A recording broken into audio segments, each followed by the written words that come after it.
Fantasy basketball season is back, and we're going to jump right into a draft coming up next on Beat the Odds. Don't go anywhere. Hello, sports fans, and welcome back to another episode of Beat the Odds. If you are looking for fantasy basketball advice, well, you've come to the right place. I've been in fantasy basketball drafts for over 20 years now, and I've developed a winning strategy that has helped me find success year over year. And I'm going to share that with you. But before we get to that, be sure to like this video and subscribe to the channel and ring that notification bell so that way you'll be notified whenever we drop an episode. Now, although a season isn't won or lost on draft night, it's always a good idea to go into your draft prepared. In this episode, I'm going to be doing a snake draft in a head-to-head league, and I'm going to tackle different drafts on future episodes, so you want to make sure that you don't miss those. My overall strategy is to draft a good all-around team that's going to be competitive in every single category. I'm going to break down this draft, which consists of 13 rounds, into 3 phases. The first phase is the early drafts between rounds 1 and 5. This phase is pretty straightforward. I'm focused on picking up the best player that's available to me. I'm not necessarily looking to pick up a player that's elite in a specific category, like say Triple J and blocks. I'm more looking for players that make a positive contribution in as many categories as possible. I'm also not too concerned about picking up specific positions early on in the draft, as long as I don't have too many of one specific position that may cause my team to be unbalanced. After the first 5 rounds have completed, we move on to phase 2, which is the mid-draft, and that goes between rounds 6 and 9. The early part of the draft is usually pretty predictable, but I find that the shrewd managers make the best picks in the middle part of the draft. For me, my focus shifts a little bit from the best player available to making sure that I fill out the rest of my needed roster spots. One common mistake that I see every season is some managers picking up a whole bunch of, say, centers, which leaves them vulnerable for point guard and shooting guard counting stats like assists and 3-pointers and such. Now, just to note, when I'm focused on filling out the rest of my roster, I'm not going to ignore a quality player that's available in the draft. I'm just going to make sure that I have all my roster spots accounted for by the end of round 9. Once round 9 is finished, we move into the back end of the draft, and that takes place between rounds 10 and 13. Now that the majority of my roster is pretty complete, it's now time to kind of fine-tune the roster to my liking. And at this point of the draft, I should have a pretty good idea of what my team is going to be like. And since I'm focused on drafting an all-around team, I'm now going to look to fill out the statistical holes that I might have on my squad. At this point, I don't put too much emphasis on the position that a player plays, although I do try to keep a healthy balance on the team. Simply put, I key in on the best players available that will help me out on a specific stat that I need to have addressed. And there you have it. Draft complete. Now, I know a lot of you are probably wondering which players that I like to reach for and which players that I like to fade, and we're going to go over that right now. 3 players that I like in the early rounds are Mikal Bridges, Cade Cunningham, and Scotty Barnes. Now, of course, in the first couple of rounds, those players are pretty much given. You're not going to really find anybody reaching too much in those rounds.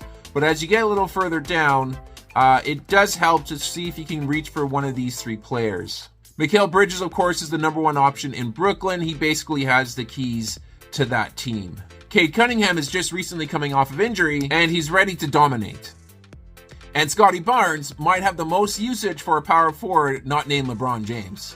Players that I like to fade in the early rounds, I mentioned one already here, Triple J, Jaren Jackson Jr. He's not an efficient rebounder. He certainly is elite in 3-point shooting and in blocks, but I need to get somebody that's, better rounded and stuff here in more categories to spend a first or second round pick on. Victor Wembanyama is another one. I find with a lot of rookies, you have to be careful about the hype. You don't want to reach too far ahead on Wembanyama, and of course he turns out to be a bust. And then James Harden is just a frustrating player to own. You never really know which version of James Harden you're going to get. Last year he was a steal, and I was kind of ragging on him all year, but he's still not somebody that I would pick comfortably in the first couple of rounds. In the middle part of the drafts, somebody I really like to reach for is Tyrese Maxey. He has a really good chance of being the number 2 option in Philadelphia. Jalen Green is another one, although he doesn't really have a whole lot of good defensive metrics, and he's got relatively poor shooting percentages. He's coming into his third year in the league now, so we should hope that those increase. And he could very well be the number one option as well in Houston. Spencer Dinwiddie is somebody that I like to reach for as well. He's normally available in the later parts of the middle round. In Brooklyn, that team is lacking a whole lot of firepower, so Spencer Dinwiddie will likely get as many minutes as he can handle. Some players that I like to fade, my first one is Bradley Beal. Being in Phoenix, there's just so many options right now for offense. I would imagine that Beal's counting stats are going to take a pretty heavy dip once he starts playing along the rest of those superstars. Klay Thompson is another one. I've been kind of hard on him in years past. His value really lies with how effectively he can shoot and not necessarily his counting stats, because if he takes a lot of shots and he's hitting them only at 40%, he's going to tank your team. Draymond Green is a third one, and I'm picking on the Warriors here a little bit, but I just find that as he ages with the rest of that core, it's a good chance that he's going to see fewer minutes this year than he has ever before. Now, in the late rounds, I like to reach for Keegan Murray. And my hot take is that Keegan Murray is going to be better than Klay Thompson this year. Dennis Schroeder is another one that I like to reach for. After his performance in the World Cup, I feel pretty confident that he's going to slide right in as a useful point guard in Toronto after Fred VanVleet has left. And then Mark Williams in Charlotte, he's a center that a lot of people are overlooking, and he might be the dark horse for most improved player this year. Some players that I like to fade, and these are pretty popular picks. Russell Westbrook is one of them. He's just going to tank your team in too many categories. He's not going to be shooting effectively. He's going to have a lot of turnovers. Sure, he's going to be a good rebounder, and he's going to rack up a fair amount of assists, but he's going to really hurt your team almost everywhere else. Ben Simmons is another one, kind of like James Harden. I have no idea what type of Ben Simmons we're going to see. Although with Ben Simmons, his floor is a lot lower, so I wouldn't risk going for him even at the back end of a draft. Isaiah Stewart's another one. Detroit has a surprisingly large amount of really good quality young centers on that team, so it's going to be difficult to divvy up minutes for all of them here, so I don't really see Isaiah Stewart as having any type of increase this season. All right, so with that all out of the way, it's time to see how well I did in the draft. All right, guys, we are ready to draft. We are in 10th spot here for the snake draft. This is a head-to-head league here. Got about 2 minutes before we start. So in the 10th spot, it's not exactly where I'd like to be. The talent certainly drops off right around there. So I'm a little disappointed that I'm a little deeper than I'd like. I'd typically like to get a top 5 pick, but we'll make this work for sure.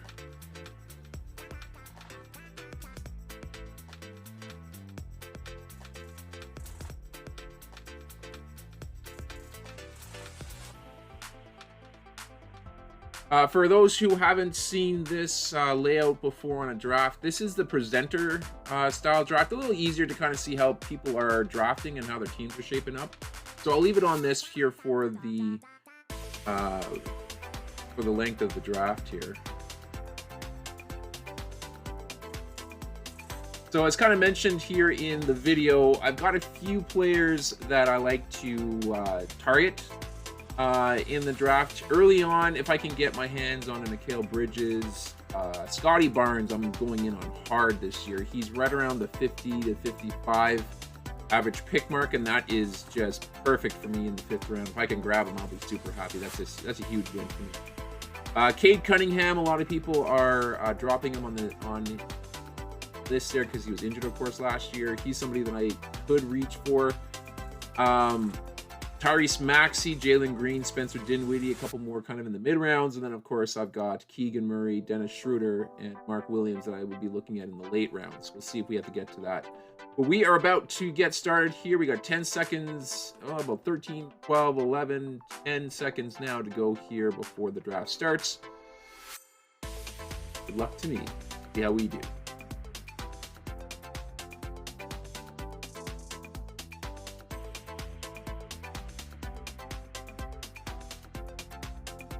This is actually kind of nice. There's not a whole lot of people who are auto picking. It looks like there's maybe 3 or 4 teams that are, so we should get a good competitive draft here. Jokic goes first. That's no surprise. He's a beast in every category. Consensus #1 pick here this year.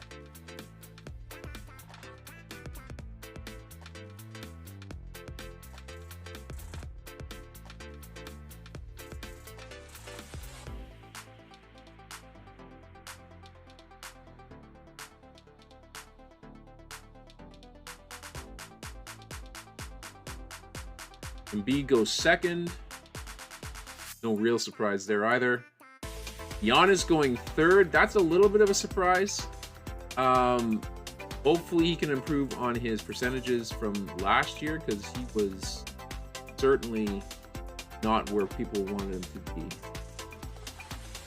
Steph at 4. A little bit of a reach, but I'm okay with that.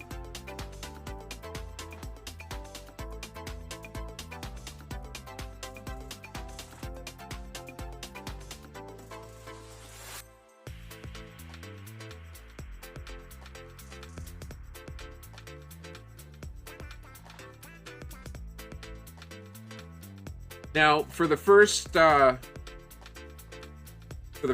of the draft, I like to try to pick the best available player, and I'm looking for all-around guys. I'm going to be building an all-around team. That's usually how I make all my teams.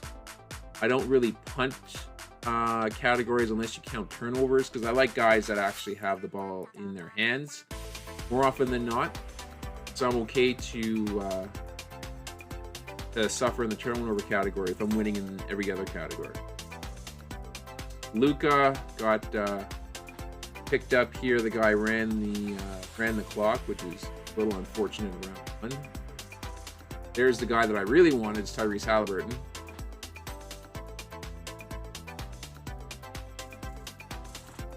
He's gone at 6 to Allen's fantastic.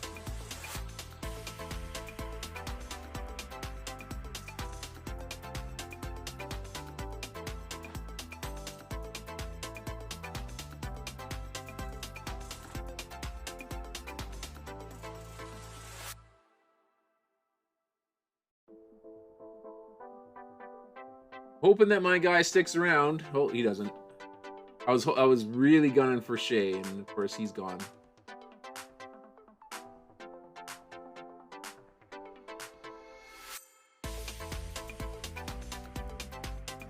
Okay.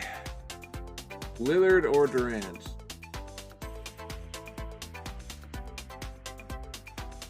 Not really a fan of either. But I suppose if I had to pick one, Lillard's going to be a usage monster until he finds a new team.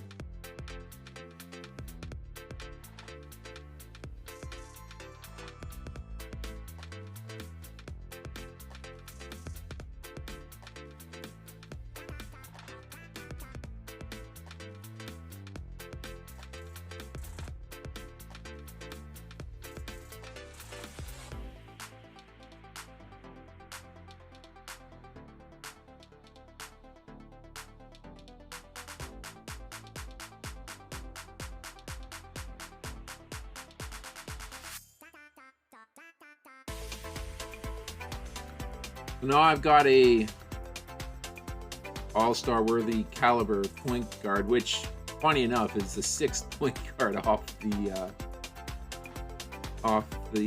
board here. Point guard is deep at the top this year, that is for sure.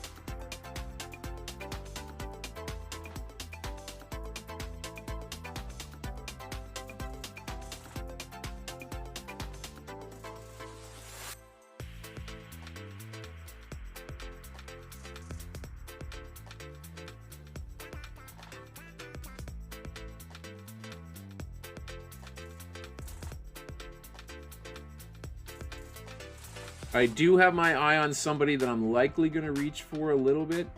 That's going to be Domantas Sabonis. And a lot of the offense flows through him in Sacramento, and that's a very high-paced offense. He's certainly going to be a detriment in turnovers and the low amount of blocks, but he's going to help you out in every other category and shoot at a decent enough. So he's going to be the person that I'm going to be targeting next if it comes down to it.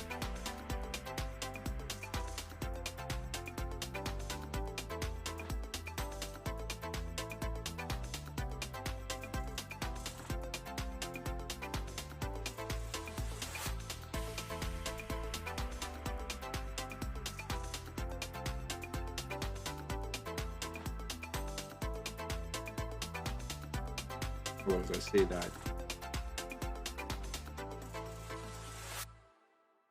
AD was out there. There is the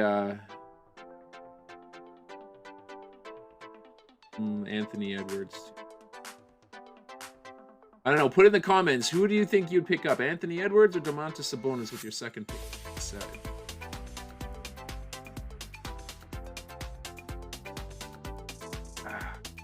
You know what? Edwards actually gets a good amount of assists here too, and he's going to help me out in steals and much more thorough three-point shooter. I think we're going to go with Edwards. I'm changed my mind. That's the wonderful thing about this game. You have to be able to be flexible. I was completely ready to pick up Sabonis in that spot there, but I don't know. Edwards, he's still young, he's still growing, he may still take another step forward there. There goes Domantas Sabonis. I'm liking Tahoma's team. He's got Shea and Domantas on that squad. That's a perfect spot to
Oof.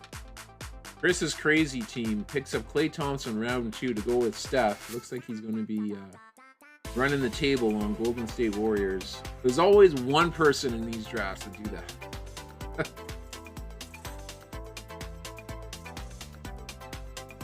Expect to see Chris's crazy team near the bottom of the league throughout this season.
Of course, now they're in round 3. Victor Wembanyama's average pick is right around 30, so I expect to see him come off the board here pretty soon. I am not. He's actually one of my fades in the early round. I'm not buying into the hype. He's going to be a great player, sure. He's probably going to take a really good shot at Rookie of the Year this season. provided he stays healthy. But in the world of fantasy sports, it's not wise to put your chips in that early for somebody who has yet to step on the court.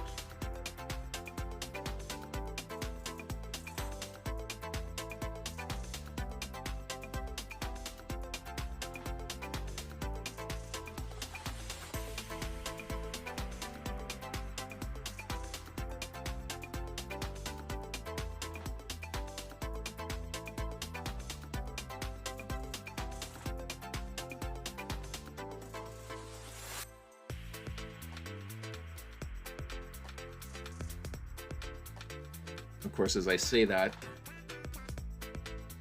he's sitting out there still on pick 33, and I can actually pick him up. Oh, the irony. I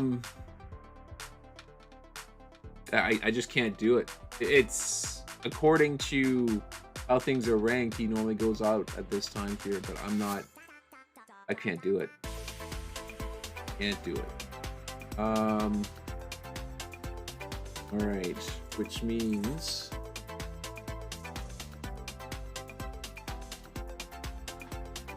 I need to pick up a center.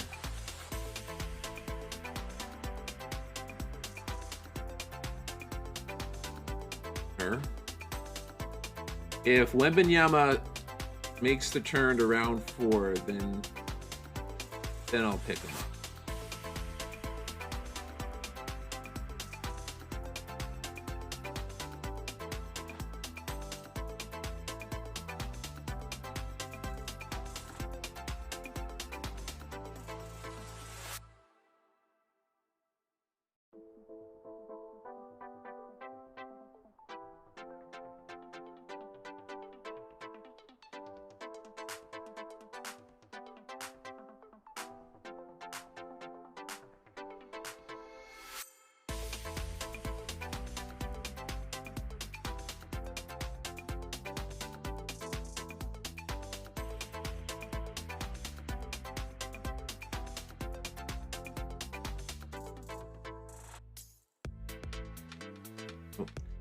It's the turn before mine, and he's taking his time here. I wonder if he's thinking the same thing.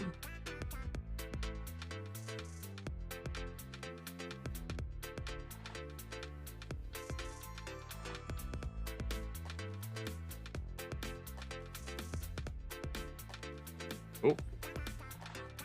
He didn't go for him. That leaves Wembanyama for me. Round 4. We'll give him a shot.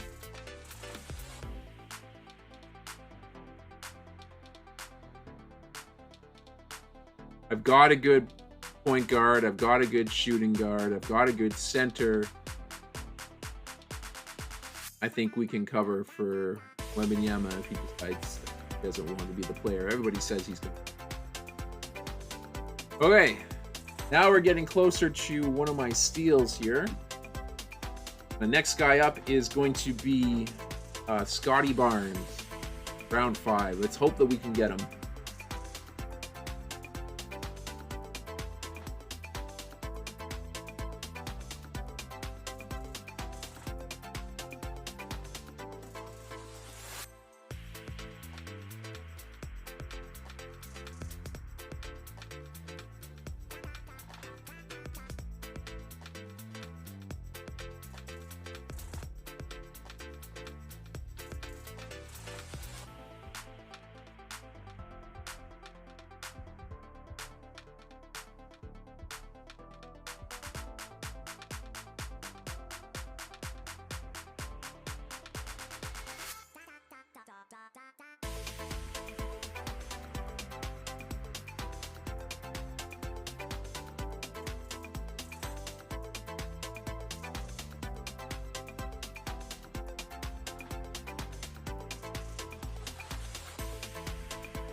There goes Zion, round 4.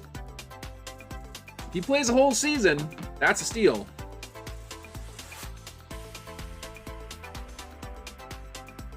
That's a big if, though. OG's a sneaky pick at in round 4. I kind of like to see him drop to round 5, but you know, he's a defensive guru out there.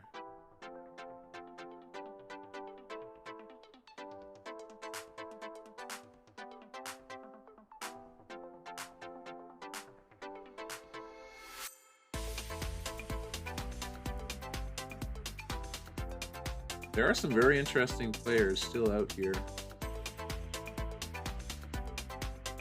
See if we can land.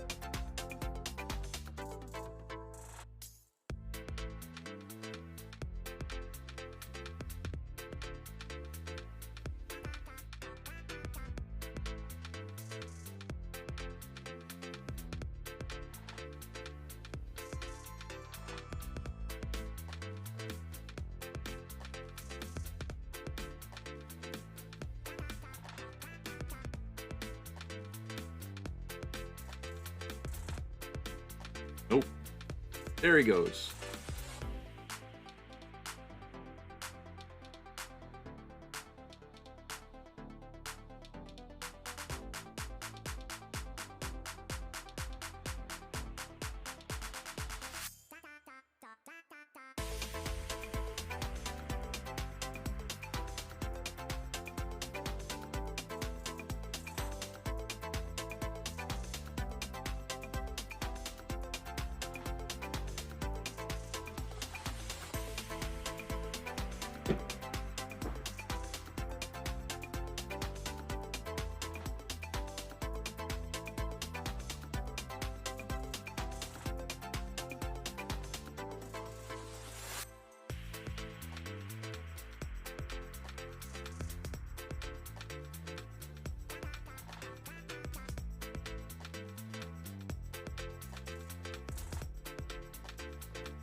Okay.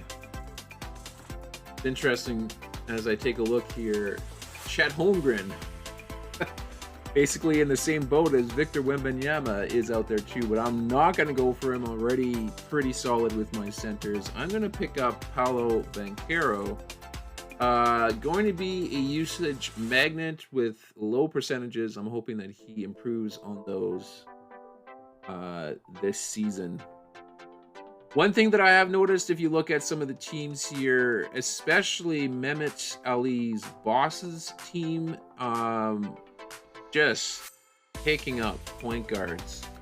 And Izzy Outstanding team's got 3 shooting guards. You know, there's a lot of imbalance here. Victor's team has Donovan Mitchell, DeJounte Murray, De'Aaron Fox. Not to say it's not good to have, you know, solid guys at the point, but it's going to be difficult to field a team that's going to rebound if you do that. So you got to be careful sometimes when you're drafting to not necessarily pick up, you know, all in one category. You're really looking for the best player that's out there.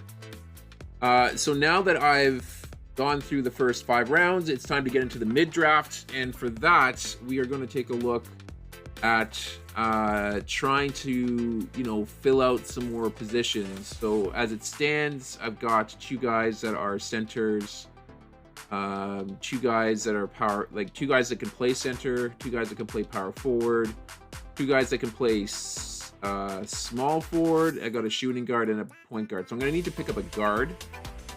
That should be my next pick, which is coming up now. And there's a ton of really good centers out there still. Oh my lord. Really should pick up a guard, but that's hard to pass up on some of these guys right now.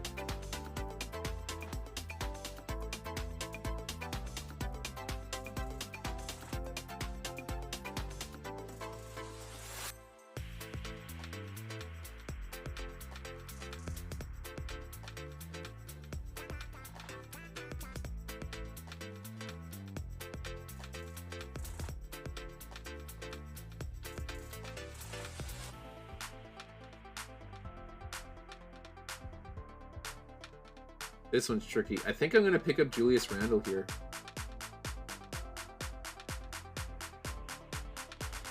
Kind of goes against my strategy. I would have preferred to have picked up a guard, but the best guard out there, you know, is maybe Devin Vassell, maybe, you know, Franz Wagner plays shooting guard.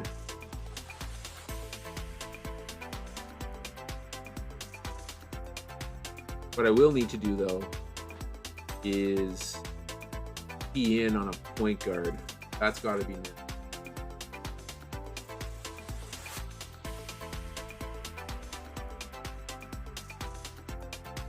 They're being picked over like crazy right now.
Ja Morant's sitting out there. We already know he's going to be suspended. Still out there. I'm not going to go for him in this round, but I may pick him up if it swings back towards me. I'm going to go with Jalen Green here. Again, not a true point guard, so he's not going to really help me out with the critical assist statistic. I'm going to have to kind of get that at the back end of the draft, but he does fill a need for me for position because he's going to play both point guard and shooting guard, which is certainly going to help round my team out.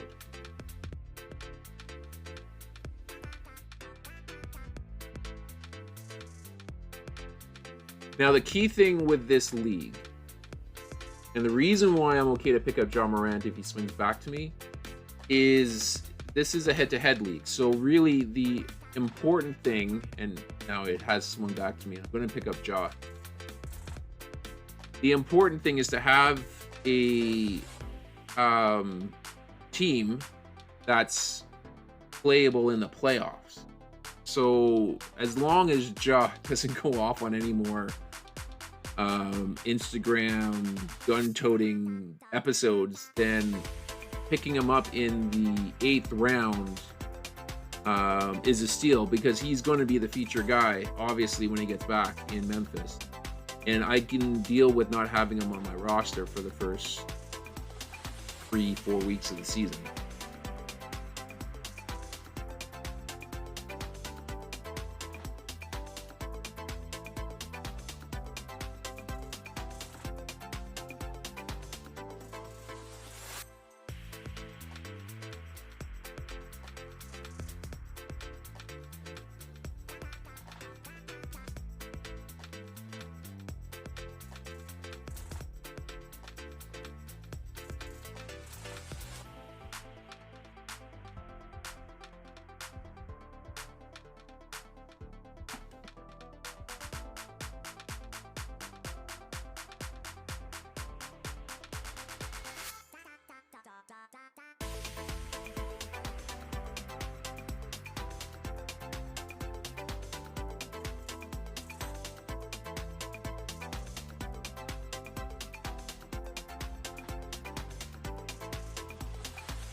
All right, my turn is coming up here shortly. Looks like I'm going to be up in 4 picks, and I do see a player that is on my mid-draft reach board.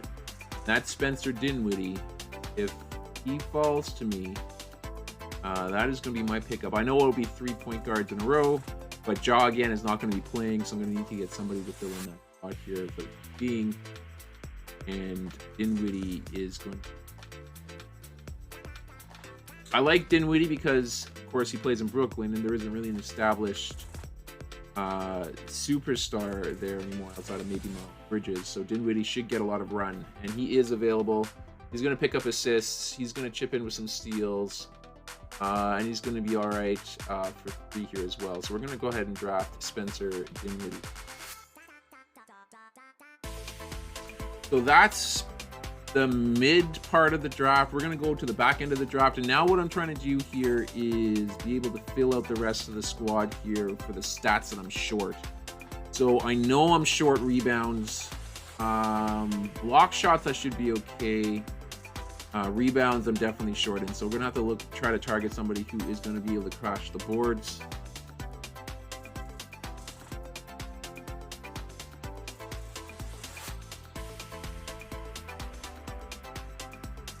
And I've kind of got just a pick in mind here for that.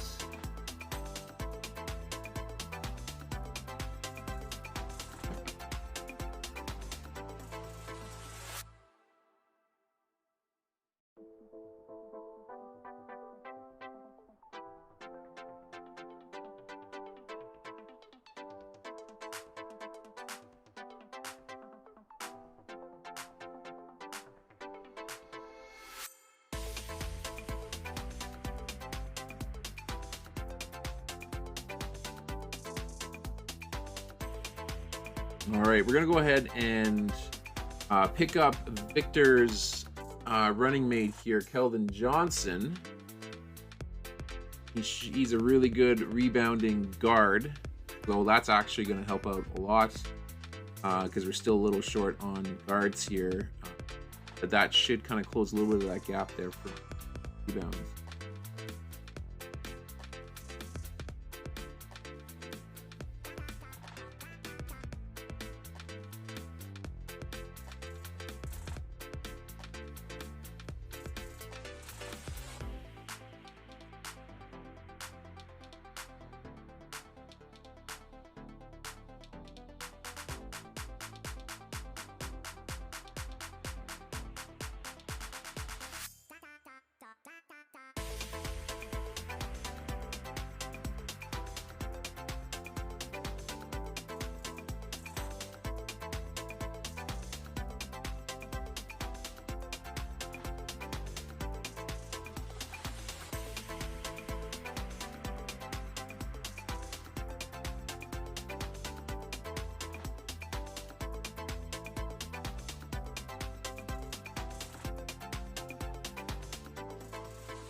All right, we got 3 picks to go before we select.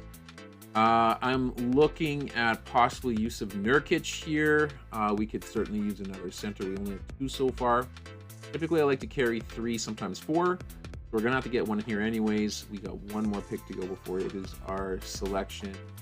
Hoping that we and Nurkic. I'm not too certain, though. We'll see. Yeah, all right, so we can get Nurkic here. That's going to be my pickup. I can breathe a little bit better knowing that I've got some extra rebounding here and a center to fill out that position here as well, especially in case Victor gets hurt or underperforms.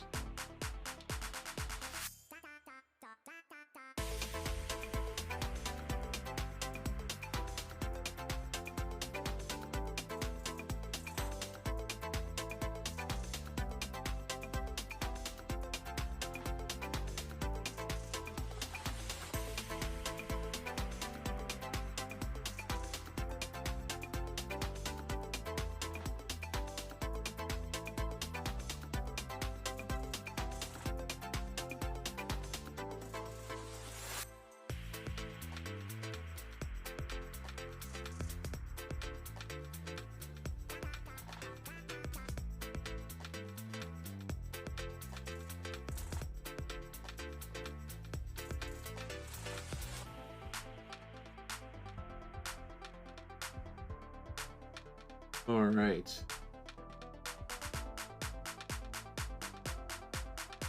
We're going to go ahead and select Brandon Miller.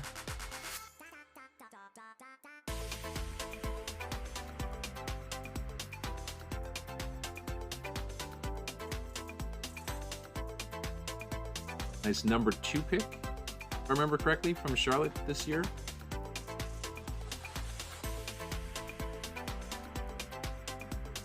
Bit of a risk, but I mean, it's again, we're now in round 12.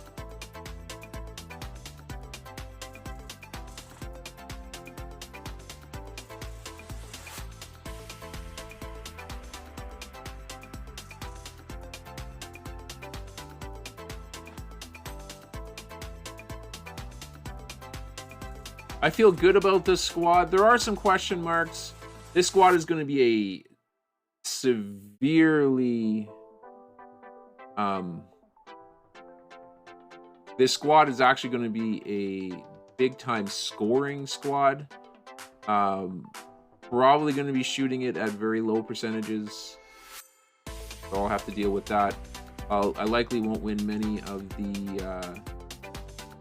field goal and free throw percentages week by week, but this team should lead in scoring pretty much every single week, and it's going to be up there in 3-pointers. It should be up there in blocks as well, having Miles Turner and Victor Wembanyama. So it's looking pretty good. We got one more pick that we have to make in order to round this out here.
All right, we are down to our final picks of this draft. I will be picking in, well, 3 more picks, and then it's my turn.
All right, we are next.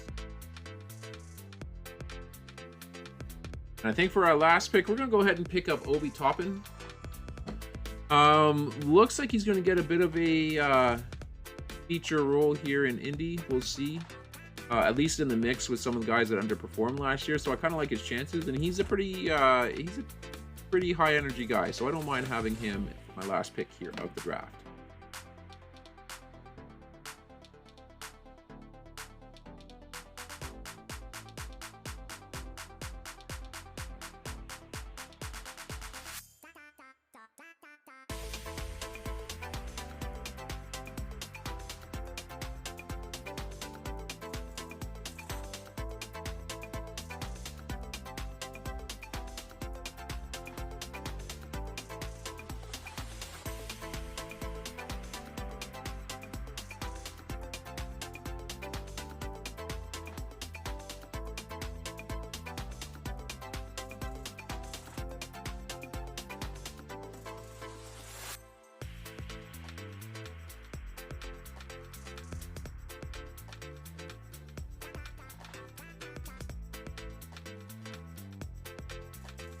All right, and that does it here for the draft.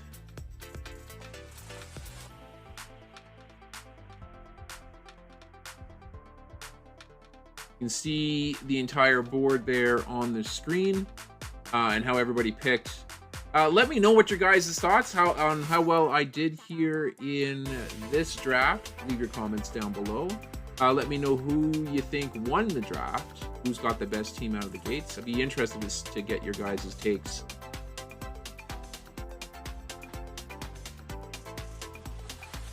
But I look at the team, and I think I did pretty good.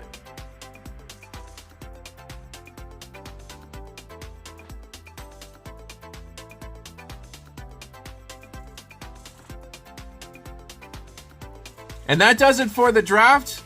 Please leave a comment down below to let me know how well you think I did, and how well you think the other people did here in the draft as well, who might have come out with the best team. I'd love to hear your feedback on that. But that's going to do it here for this episode. I hope you guys enjoyed it. Please make sure to leave a like on the video, and of course subscribe to the channel if you haven't already done so. But we are going to sign off here for now, and we're going to catch you guys on our next episode.